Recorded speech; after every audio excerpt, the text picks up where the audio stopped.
Gambaran seluruh dan sebagian peristiwa yang terjadi di hari kiamat. Al-Hafiz Abu Ya'la Al-Musili dalam musnadnya meriwayatkan dari Abu Hurairah radhiyallahu anhu, dia berkata, Rasulullah sallallahu alaihi wasallam pernah bercerita kepada kami ketika beliau berada di tengah sejumlah para sahabatnya. Sabda Rasulullah, sesungguhnya Allah Subhanahu wa taala seusainya menciptakan langit dan bumi, maka dia menciptakan sangkala. Lalu dia berikan kepada Israfil. Setelah benda itu diterima oleh Israfil, lalu Israfil meletakkan ke mulutnya sambil menatap ke aras, menunggu kapan diperintahkan oleh Allah Subhanahu wa taala untuk meniupnya. Abu Hurairah bertanya, "Ya Rasulullah, apa itu sangkala?" Rasulullah SAW menjawab, "Sangkala itu adalah tanduk." Abu Hurairah bertanya lagi, "Bagaimana tanduk itu ya Rasulullah?" Kemudian dijawab oleh Rasulullah, "Tanduk itu besar. Demi Allah yang mengutus aku dengan membawa kebenaran, sesungguhnya besar lingkarannya adalah seluas langit dan bumi. Sangkala itu akan ditiup 3 kali. Yang pertama tiupan mengejutkan, nafkhatul faza. Kedua tiupan mematikan, nafkhatul sa'i. Dan yang ketiga tiupan membangkitkan, nafkhatul qiyam, untuk menghadap kepada Allah Subhanahu wa taala." Allah Subhanahu wa taala menyuruh Israfil tiupan yang pertama seraya firman-Nya, "Tiuplah tiupan yang mengejutkan." Setelah ditiup, terkejutlah segenap penghuni langit dan bumi, kecuali mereka yang dikehendaki oleh Allah Subhanahu wa taala. Ketika itu Allah Subhanahu wa taala menyuruh Israfil memperpanjang tiupannya tanpa henti. Itulah yang difirmankan oleh Allah Subhanahu wa taala, yang artinya tidak ada yang mereka tunggu-tunggu selain satu teriakan saja tanpa saat yang berselang padanya. Surah As-Sad ayat 15. Maka gunung-gunung pun berjalan bagaikan awan, lalu menjadi fata morgana. Bumi bergoyang hebat menggoyangkan penghuninya bagai perahu di laut lepas. Dihembas ombak kian kemari, penghuninya terombang-ambing bagai lampu yang tergantung di aras. Hati siapapun menjadi gemetar karenanya. Itulah yang difirmankan oleh Allah Subhanahu wa taala, "Yauma tarjufur rajifah, tatba'uha ar-radifah, qulubu yawma idzin wajifah."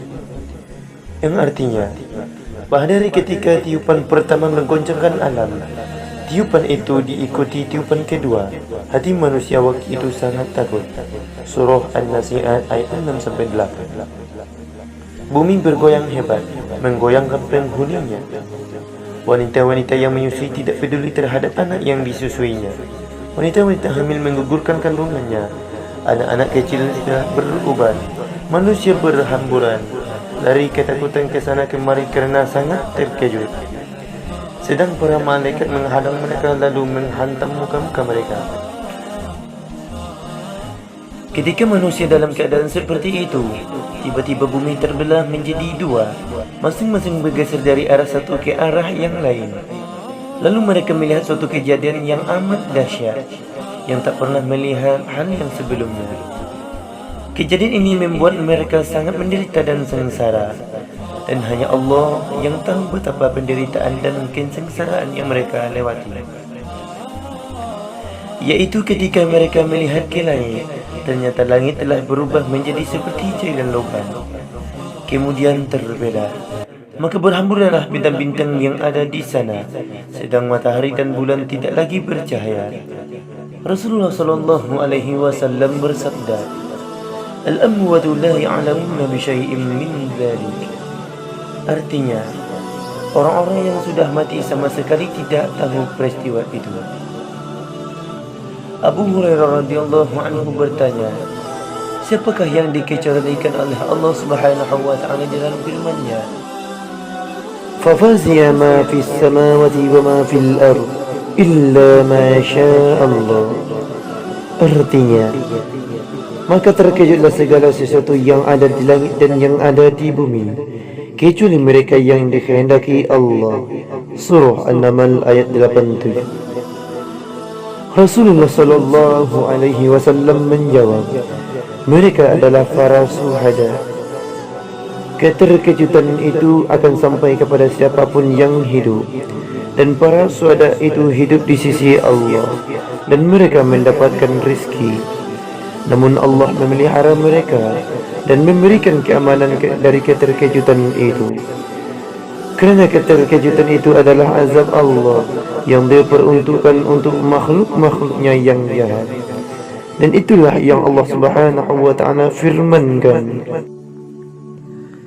يا أيها الناس اتقوا ربكم إن زلزلة الساعات شيء عظيم يوم ترونها تذهل كل مرضعات أما أرضعت وتضع كل ذات حمل حملها وترى الناس سكارى وما هم بسكارى ولكن عذاب الله الشديد. Artinya, hai manusia, bertakwalah kamu kepada Tuhanmu. Sesungguhnya goncangan hari kiamat adalah suatu kejadian yang sangat dahsyat. Pada hari ketika kamu melihat goncangan itu, lalailah semua wanita yang menyusui dari anak yang disusuinya, dan gugurlah kandungan semua wanita yang hamil. Dan kamu lihat manusia dalam keadaan mabuk, padahal mereka sebenarnya tidak mabuk. Akan tetapi Allah memberikan azab itu sangatlah keras. Surah Al-Hajj ayat 1 dan 2.